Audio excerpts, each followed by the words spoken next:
இந்த பட்டாம்பூச்சியை பற்றி சில தகவல்களை சொல்லுகின்றேன், நல்லா கேளுங்க.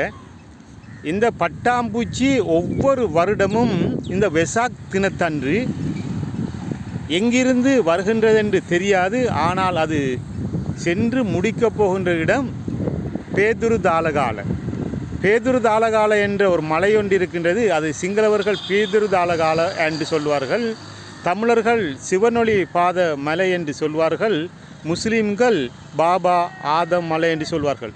இது ஒவ்வொரு வருடமும் எனக்கு தெரிந்த காலத்திலிருந்து ஒவ்வொரு வருடமும் இந்த பட்டாம்பூச்சிகள் எங்களுடைய இந்த திசையை நோக்கி பறந்து சென்ற வண்ணம் இருக்கும். இன்றும் நான் கண்கூடா காட்சியாக இதை கண்டு கொண்டிருக்கின்றேன்.